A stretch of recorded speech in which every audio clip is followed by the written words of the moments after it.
जय हिंद दोस्तों, आप सभी का स्वागत है एग्जाम पूल में।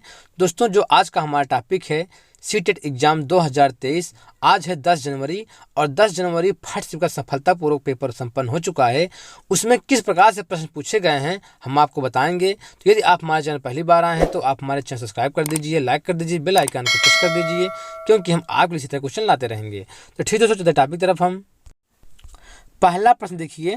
जीन पियाजे के अनुसार विकास की पहली अवस्था के दौरान बच्चा सबसे बेहतर सीखता है।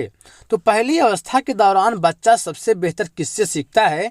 इंद्रियों के प्रयोग द्वारा सबसे बेहतर सीखता है। दूसरा क्वेश्चन देखिए। अनुकरण का अर्थ होता है। तो अनुकरण का अर्थ क्या होता है? किसी की नकल करना। तो किसी की नकल करना ही क्या कहलाता है? अनुकरण कहलाता है। तीसरा क्वेश्चन देखिए।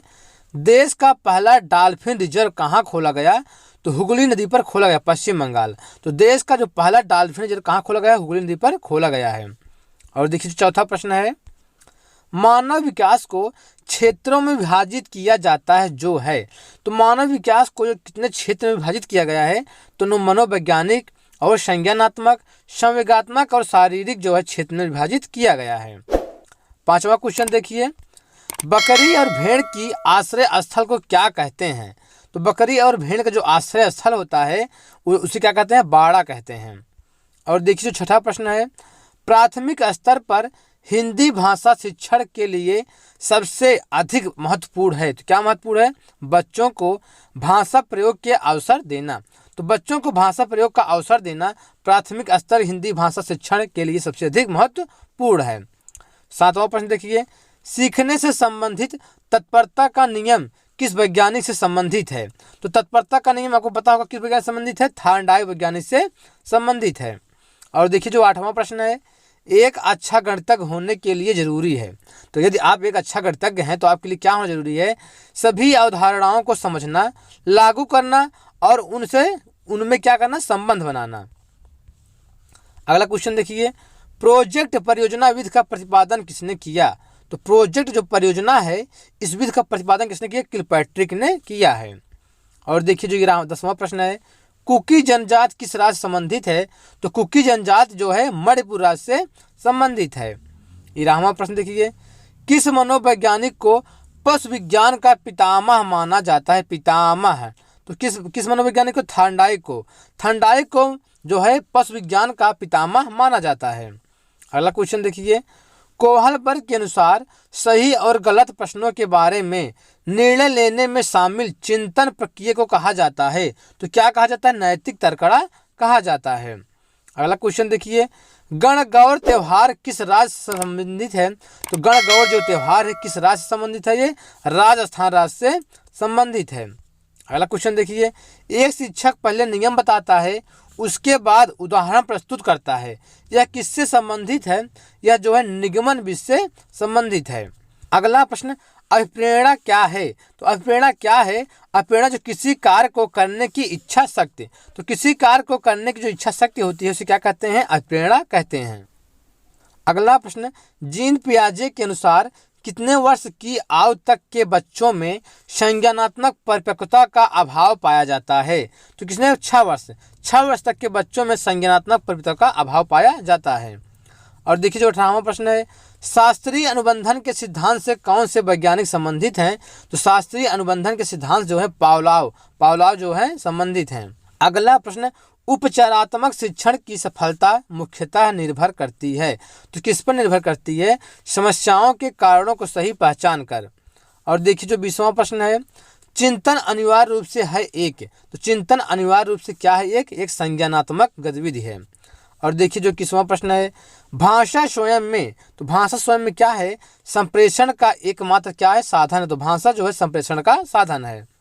अगला क्वेश्चन देखिए। अमित पढ़ते समय कठिनाई का अनुभव करता है, वह किससे ग्रस्त है? वह किससे ग्रस्त है? डिसलेक्सिया से ग्रस्त है। और देखिए जो अगला प्रश्न है। पर्यावरण अध्ययन के शिक्षकों को क्या करना चाहिए?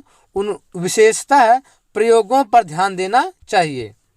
और देखिए जो 24वां प्रश्न है। प्राथमिक स्तर की पाठ्य पुस्तकों का निर्माण करते समय आप किस बिंदु पर विशेष ध्यान देंगे? तो किस बिंदु पर विशेष ध्यान देंगे? हिंदी भाषा के वैविध्यपूर्ण रूप शामिल हों। और अगला क्वेश्चन देखिए, एक तालाब का पारिस्थितिक तंत्र का जीव भार पिरामिड कैसे बनता है? कैसे बनता है? उल्टा बनता है। अगला प्रश्न, मानव विकास है तो मानव विकास कैसा है? तो मानव विकास मात्रात्मक और गुणात्मक दोनों है।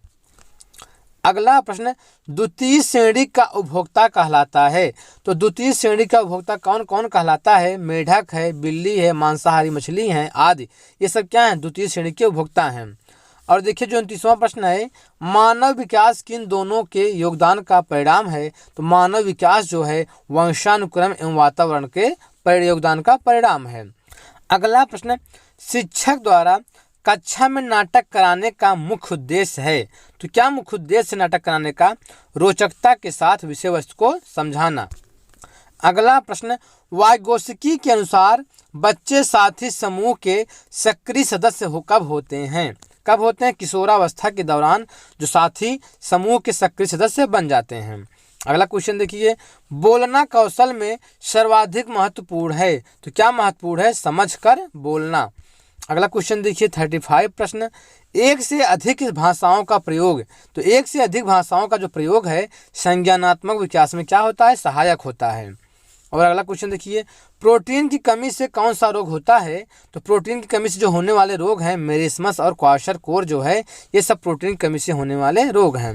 अगला क्वेश्चन देखिए, नवीन जानकारी को शामिल करने के लिए वर्तमान स्कीम में बदलाव की प्रक्रिया कहलाती है तो क्या कहलाती है? आत्मसातकरण कहलाती है।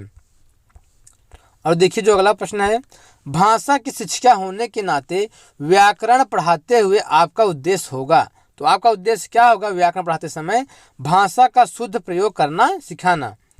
और देखिए जो 39 प्रश्न है, भाषा का प्रयोग तो भाषा का जो प्रयोग होता है जीवन के विभिन्न संदर्भों में किया जाता है। अगला क्वेश्चन देखिए, भाषा की कक्षा में जरूरी है कि तो भाषा की कक्षा में क्या जरूरी है? कि स्वयं भाषा शिक्षक की भाषा क्या हो? प्रभावी हो। अगला क्वेश्चन देखिए, वाइगोत्स्की के सिद्धांत का निहितार्थ है तो निहितार्थ क्या है? सहयोगात्मक समस्या समाधान। और देखिए जो 42 प्रश्न है, पियाजे के अनुसार कौन सी अवस्था में बच्चा अमूर्त संकल्पनाओं के विषय में तार्किक चिंतन करना आरंभ करता है? तो कौन सी अवस्था में? औपचारिक संज्ञानात्मक अवस्था में जो है तार्किक चिंतन आरंभ करता है।